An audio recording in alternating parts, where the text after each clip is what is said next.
Signore e signori, cari amici, Mesdames, Messieurs, chers amis, c'est très difficile de parler d'une personne qu'on n'a pas connue, de quelqu'un de qui même le nom m'était inconnu jusqu'à ce jour de l'année 2002.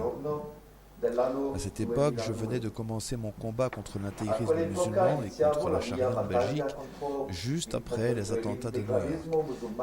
Et ce jour de l'année 2002, j'ai eu entre les mains par hasard le livre d'Oriana Fallaci, La rage et l'orgueil. Vous est-il déjà arrivé de lire un texte et de vous dire « Mais ces textes, ces paroles, ce sont les miens, c'est ce que je pense » et de découvrir ligne après ligne, page après page, tout ce que vous auriez voulu écrire, ce que vous auriez voulu exprimer. Il ne vous manquait que le talent. Et le talent d'Oriana Fallaci, vous le tenez dans vos mains, vibrant de vérité et tressaillant de douleur, ou explosant dans une brutalité qu'elle seule pouvait exprimer avec des mots aussi crus parfois, mais tellement sincères. Quand elle donne des coups de pied dans le politiquement correct, quand elle fustige sans pitié ceux qu'elle appelle les sans-couilles. Ce livre, je l'ai relu une fois, deux fois, je ne sais plus. Je l'ai lu encore cette semaine avant de venir ici pour y prendre une ou deux phrases que je voulais vous citer. Dans le livre de cette femme courageuse, j'ai puisé parfois le courage qui me manquait quand, seul derrière mon écran, je cherchais mon inspiration. Quand je me demandais comment faire changer les choses, car c'est bien de cela qu'il s'agit, faire changer les choses, rétablir les vérités, la vérité. Et surtout informer le peuple du sort que les fils d'Allah lui réservent. Ces barbus qui voudraient nous imposer leur façon de prier, de manger, de respirer, de se laver, d'enfermer nos femmes dans des tentes de cirque et même nous empêcher de baiser. Mamma mia, imaginez un peu, empêcher les Italiens de faire l'amour comme ils veulent. Mais j'ai de l'espoir. Les choses sont en train de bouger grâce à des gens courageux. Des gens comme Alexandre Delval qui nous fait l'honneur et le plaisir d'être ici parmi nous aujourd'hui. Alexandre Delval qui n'hésite pas à poser sa plume d'écrivain et de journaliste pour accourir partout où sa présence peut aider à défendre ce qui lui est le plus cher. La liberté d'expression, la liberté des droits humains. C'est grâce à lui si je suis ici aujourd'hui, après qu'il m'ait fait participer à la conférence au Parlement européen à Bruxelles le 9 juillet dernier. Cette conférence qui a débouché sur la déclaration de Bruxelles sur la liberté individuelle avait été organisée par l'ICLA. L'ICLA signifie Association internationale pour les libertés individuelles. Cette association est dirigée par des gens courageux, dont plusieurs sont parmi nous aujourd'hui, et tous les autres qui n'ont pas pu venir, mais qui sont de tout cœur avec nous. Grâce à ces rencontres, je ne suis plus seul derrière mon écran. Nous formons une équipe. J'ai créé officiellement dans mon pays, la Belgique, l'association Non Ali contre la charia il y a 2 ans. Mais maintenant, j'ai pu rejoindre cette vaste organisation qu'est l'ICLA et donner ainsi plus de portée et d'efficacité au difficile combat de la tolérance contre l'intolérance, de la raison contre la folie, de la liberté contre l'oppression, de l'égalité contre la discrimination, le combat contre la terreur et l'imbécilité. Je suis devenu le représentant en Belgique pour l'ICLA. La Belgique est petite, mais je vous préviens, vous allez entendre parler de nous, car nous avons l'intention de ne laisser aucun répit aux ennemis de la liberté. Pas de compromis avec les ennemis de la liberté, pas de tolérance pour les intolérants. Comme l'a dit Oriana Fallaci, il y a un temps pour parler, mais après vient le temps des actes. Ces actes, on a commencé de les poser avec la déclaration de Bruxelles. À un problème mondial, il faut une solution mondiale. Les promoteurs de la charia sont dans tous nos pays, y compris ici. Ils travaillent tous à un but commun, une imposition de ce qu'ils considèrent une loi divine, la charia. Mais cette imposition de la charia, même si elle est progressive, signifie la destruction de nos cultures, des droits de l'homme, de la démocratie et de nos libertés fondamentales.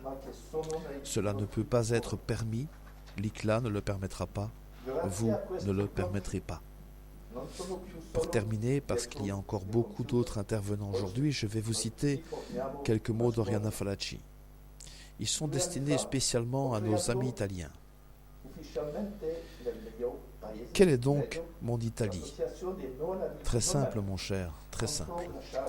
Une Italie idéale, une Italie sérieuse, intelligente, laïque, courageuse, digne de respect. Une Italie qui défend ses valeurs, sa culture, son identité nationale. Une Italie qui ne se laisse pas intimider par les fils d'Allah. Une Italie fière de soi-même. Une Italie qui met la main sur le cœur lorsqu'elle salue le drapeau pour lequel nous sommes morts. Et cette Italie qui existe même si elle est raillée, insultée, forcée de se taire. Gare à qui me la touche. Gare à qui me l'envahit. Que ce soit d'anciens envahisseurs de l'histoire ou les turbans d'Oussama Ben Laden, pour moi c'est pareil. Ce que je voulais dire, je l'ai dit. La rage et l'orgueil me l'ont ordonné. La conscience nette et l'âge me l'ont autorisé. Mais maintenant, je dois retourner au travail. Je ne veux pas déranger. Point final. Point final, dit Oriana. J'ajouterai point et on passe à la page suivante pour vous, chers amis italiens, parce que ce magnifique événement, si bien organisé par notre ami Armando Manocchia, vous permet de défendre encore mieux votre pays en intégrant l'ICLA, dont tous les membres ici présents vous souhaitent et vous disent merci et bienvenue, la raison l'emportera. Anche qui lavorano tutti per un unico scopo, l'imposizione di Dio che considerano una legge divina, la Sharia. Ma questa imposizione della Sharia, anche se progressiva, significa la distruzione della nostra cultura, dei diritti dell'uomo, della democrazia, della nostra libertà fondamentale. Ciò non può essere permesso. L'ICLA non lo permetterà, voi non lo permetterete. Per concludere, siccome ci sono molti altri relatori, vorrei citare alcune parole di Oriana Fallaci. Esse sono destinate specialmente ai nostri amici italiani.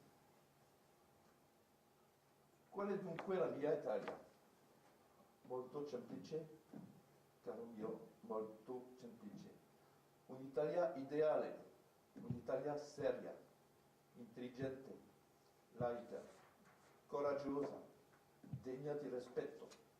Un'Italia che difende i propri valori, la sua cultura, la sua identità nazionale. Un'Italia che non si lascia intimidire dai figli di Allah. Un'Italia fiera di sé, un'Italia che si mette la mano sul cuore quando rende omaggio alla sua bandiera per la quale siamo morti. E questa Italia che esiste anche se è radiata, insultata, forzata a tacere. Guai a chi me la tocca, guai a chi me l'invade, che siamo gli antichi invasori della storia o i turbanti di Osama Bin Laden, per me è lo stesso.